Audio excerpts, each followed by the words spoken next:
What would you do if you caught your neighbor stealing your packages, on camera, twice?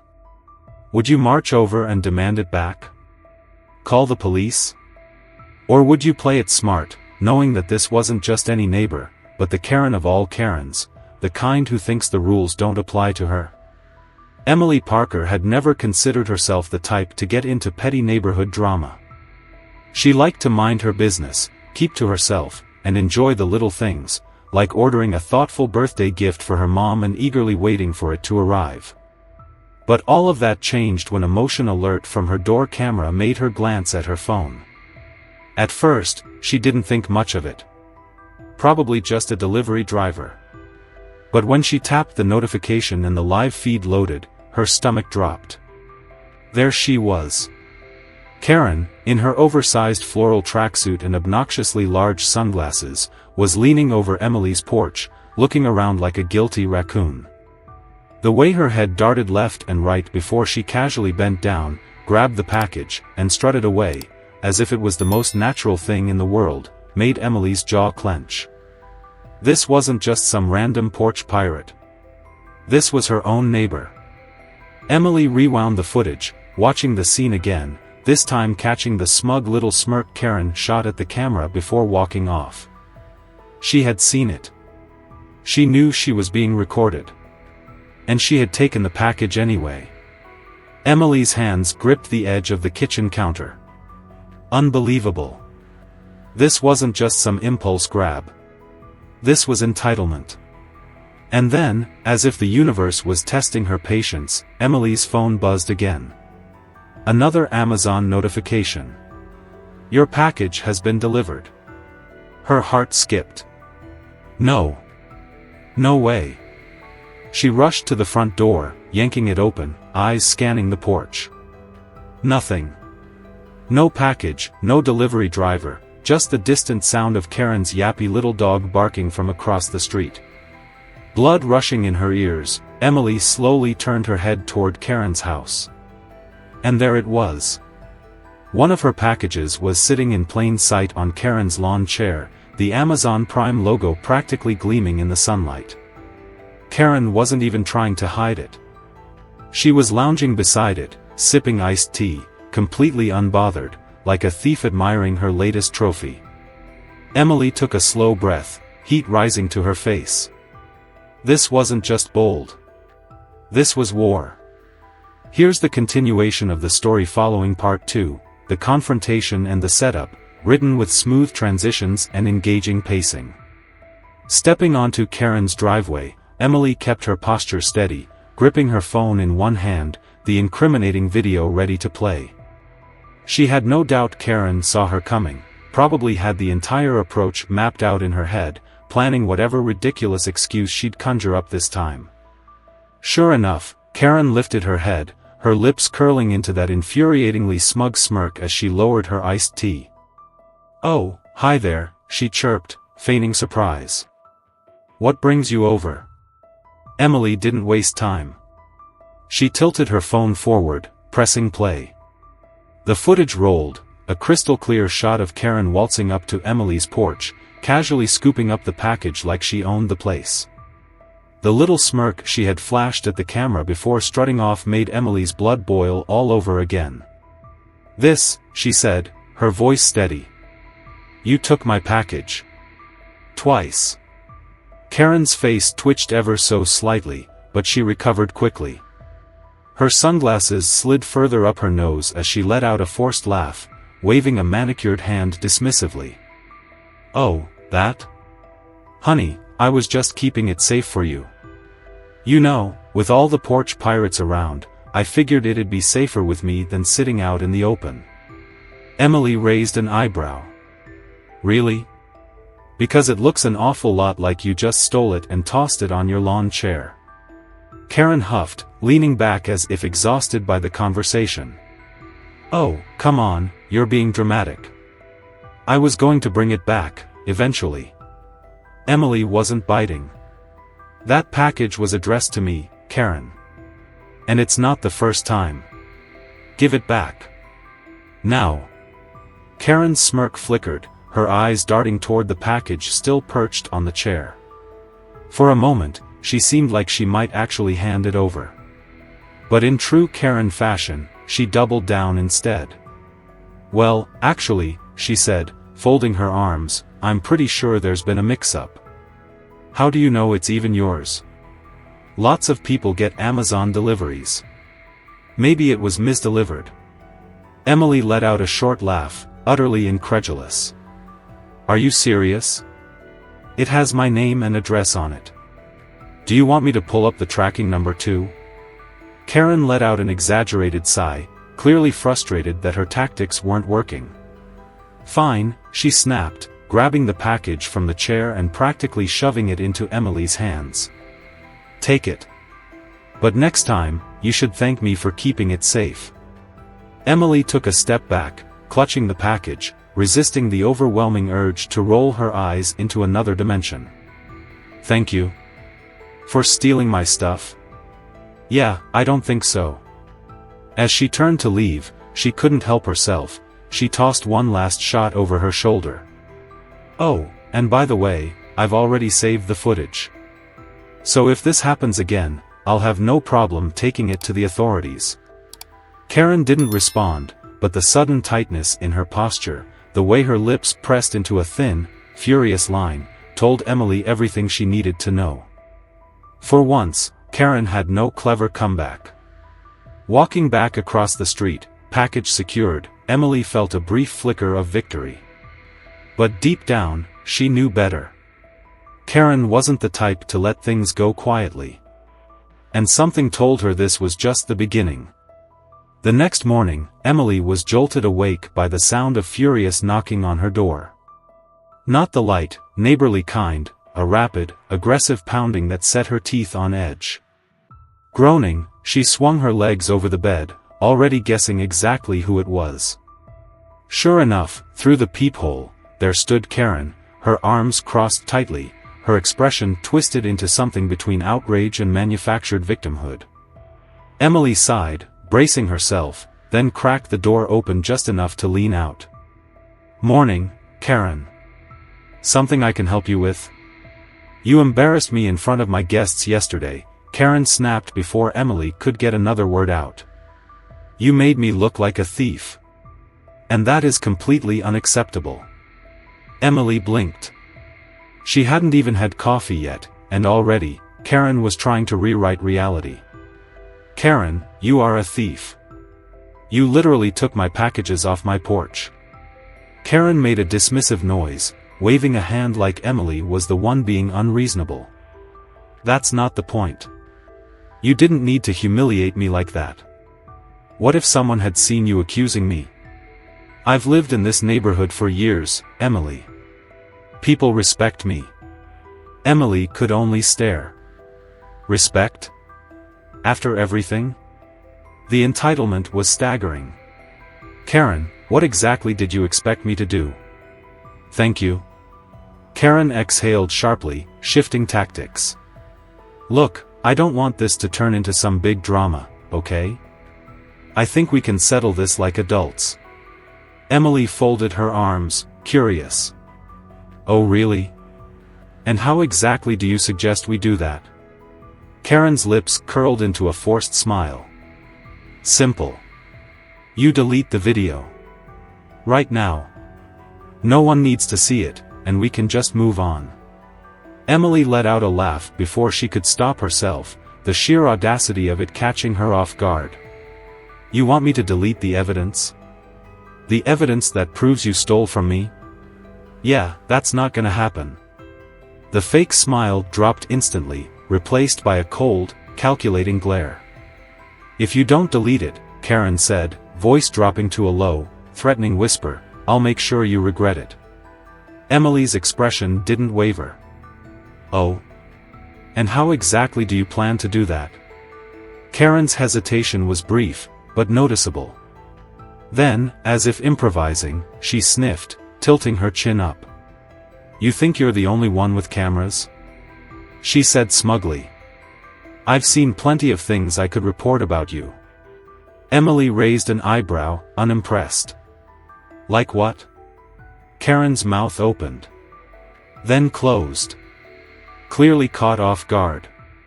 Then, after scrambling for something, anything, she landed on the most pathetic attempt at leverage possible.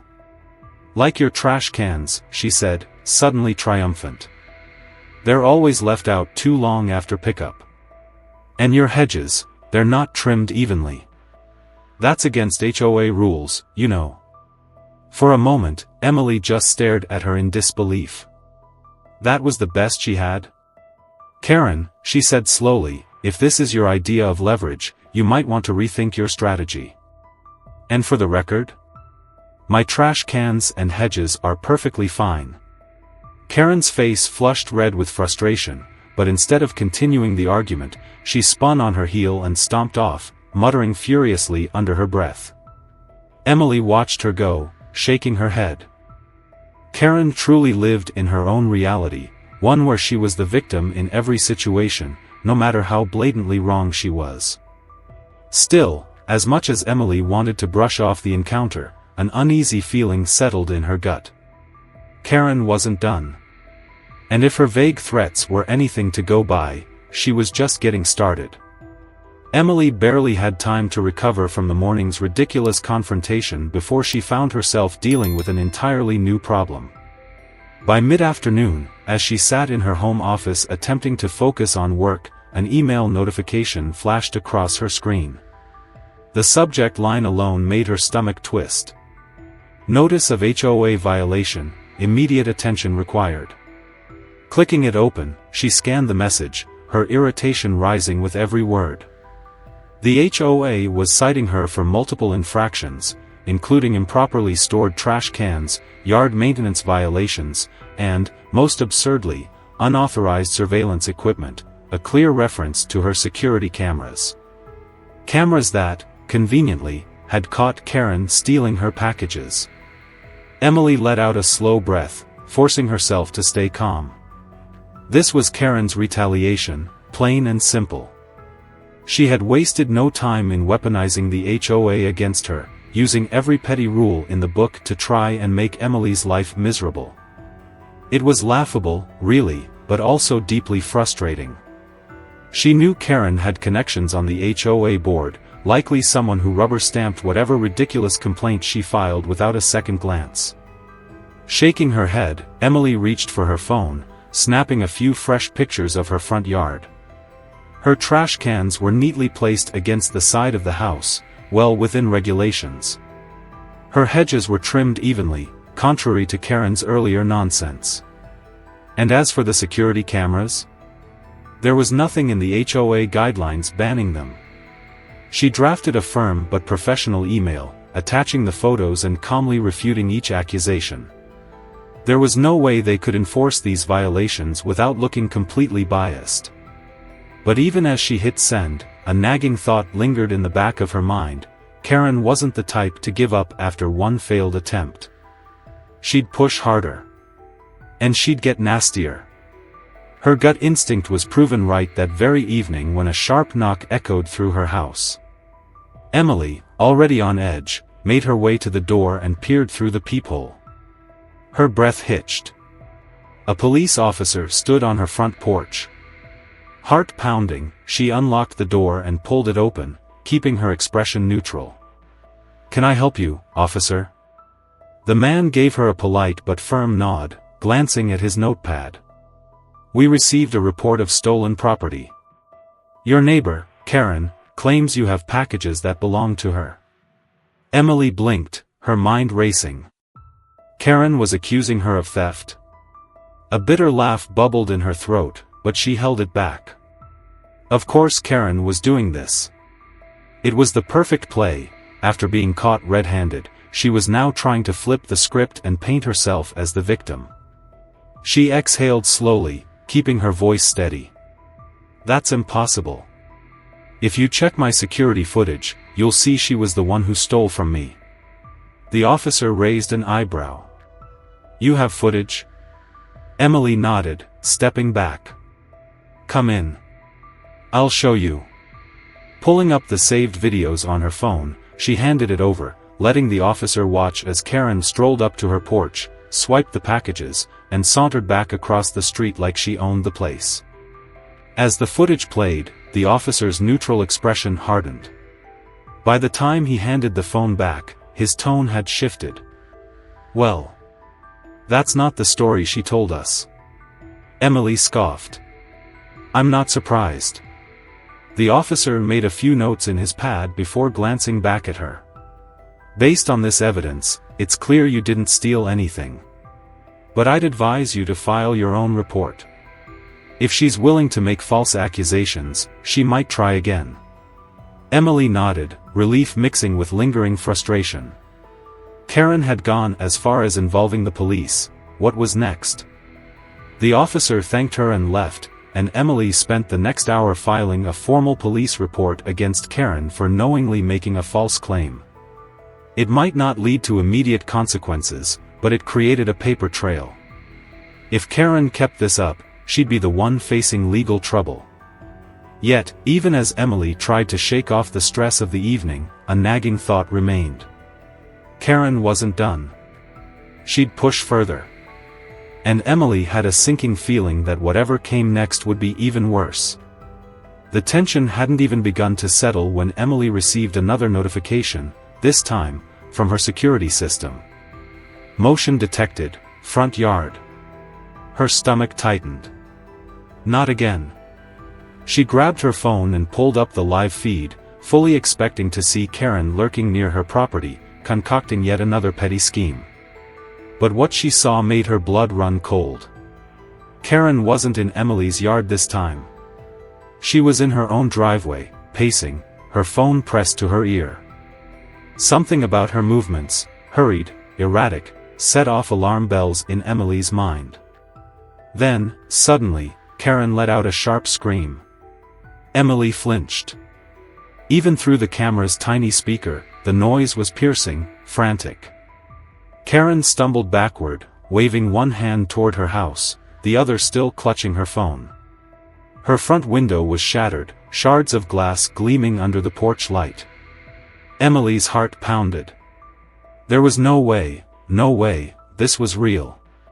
Seconds later, Karen darted toward the street, still shrieking, pointing wildly at Emily's house. And then the sirens started. A police cruiser rounded the corner, tires screeching as it pulled up to Karen's home. Two officers emerged, weapons holstered but hands resting near them, their postures stiff and alert.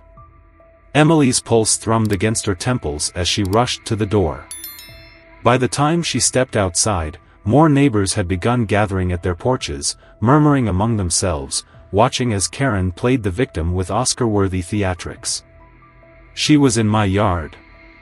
Karen was wailing. "I saw her. She threw something through my window and ran back into her house." Emily's breath hitched. Oh, this lunatic had lost it completely. One of the officers turned toward her. "Ma'am," he called, firm but neutral. "We need to speak with you." Emily clenched her jaw and nodded, making her way down her porch steps. "Stay calm. Stay rational. Don't give Karen what she wants." When she reached the officers, Karen cut in, shaking with manufactured rage. "I knew she was trouble. First, she steals my packages, then she embarrasses me, and now this? This is vandalism. This is criminal." Emily turned to face her, voice steady. "Karen, I haven't left my house all night. And I have security footage to prove it." The officers exchanged glances. One of them gestured toward Emily. "You have footage?" Karen visibly stiffened. Emily fought the urge to smirk. "Yes. Multiple cameras. Front yard, backyard, porch. If you check the timestamps, you'll see I've been inside this entire time." Karen paled but quickly recovered. Then she must have sent someone. "I know what I saw." Emily sighed, unlocking her phone and pulling up the live feed history. "Here," she said, holding it out. "Take a look." The officers watched the playback. They saw Emily sitting inside her house the entire time, completely unaware of whatever Karen was plotting outside. And then they saw something that made one of them mutter, "Jesus." Karen. Walking to her own window. Pausing. Looking around. And then, with a quick, jerky movement, smashing the glass herself with a rock before tossing it into her living room. Emily bit the inside of her cheek to keep from laughing. It was so sloppy, so cartoonishly villainous, she almost couldn't believe it. Karen must have sensed the shift in energy because she immediately started backtracking. Maybe I got confused. Maybe it was someone else. But it was too late. The officer turned toward her, tone cool. "Ma'am, we're going to need to talk inside." Karen sputtered, glancing at the growing number of neighbors watching from their porches. For the first time, her performance was crumbling under the weight of reality. Emily exhaled slowly, letting the officers handle the mess Karen had made for herself. But even as she walked back into her house, she knew this wouldn't be the end of it. Karen never admitted defeat. Not gracefully. And she was right. The next morning, another email from the HOA arrived. This time, it wasn't just another violation notice, it was a final warning. Emily read through it, her frustration mounting. According to the board, she was now being accused of multiple community violations, including disruptive behavior that had led to police intervention, failing to maintain neighborhood aesthetic, whatever that meant, unauthorized security equipment, again. And at the bottom, a clear threat: if these issues persisted, she would be at risk of further action, including possible legal proceedings. Emily felt a sharp, cold anger settle in her bones. Karen was trying to get her evicted. Hands trembling slightly, she grabbed her phone and made a call. "Hey," she said when Diane, the HOA president, answered. "I need to talk to you about something." Diane sighed. "I was about to call you myself." Karen's been running her mouth to the board. Claims she's been targeted and harassed. She's pushing hard to have you removed. Emily's jaw clenched. "And you believe her?" "Absolutely not," Diane said flatly. "But I need something stronger than just her word against yours." Emily sat down, exhaling. "I have security footage. And I've been collecting other evidence, false police reports, petty violations she's filed. I even have neighbors who've been harassed by her." Diane paused. "Send it all to me. If she wants a war, she'll get one." Emily hung up and immediately got to work. She pulled up her folders of recorded incidents, compiled screenshots of her bogus HOA violations, and reached out to her neighbors. Karen had ruled the HOA through fear and manipulation for too long. That afternoon, she sent everything, every video, every document, every complaint. And then she waited. The response came quicker than expected. By the next morning, Diane had forwarded her an email from the board. It was short, but it was damning. Karen was being investigated for abusing HOA policies, filing fraudulent reports, and violating community guidelines herself. And if the board found her guilty? She could be fined, stripped of her voting privileges, or even removed from the community. Emily let out a slow, satisfied breath. Karen had spent years bullying her neighbors, manipulating the system, and getting away with it. But this time? She had finally pushed too far. The fallout from Karen's actions spread through the neighborhood like wildfire. The HOA investigation moved swiftly once Diane presented the evidence, and Karen's once tight grip on the board crumbled in real time. Her web of fabricated complaints, false police reports, and blatant abuse of power became impossible to ignore. In an official statement, the board confirmed multiple violations on Karen's part, including harassment, filing fraudulent reports, and repeatedly using the HOA as a weapon against her neighbors. The consequences were swift. Karen was stripped of her ability to file complaints, fined heavily for her misconduct, and warned that any further violations would result in legal action. For the first time, Karen had no control. And she did not handle it well. Neighbors reported seeing her storming out of an HOA meeting, red-faced and furious, ranting about how she was being targeted and set up. But the more she raged, the more isolated she became. People who had once tolerated her out of fear were no longer willing to stand by her side. She had burned every bridge, and now she was sinking. Then came the final blow. The very same week that the HOA sanctions were issued, a for sale sign appeared in Karen's yard. At first, many thought it was a scare tactic, a way for her to gain sympathy or manipulate the situation one last time. But the following week, a moving truck pulled up to her driveway. Word spread fast.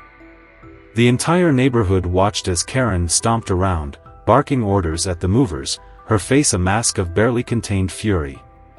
No one approached her. No one offered to help. She had spent years tormenting the community, and now she was leaving without a single ally.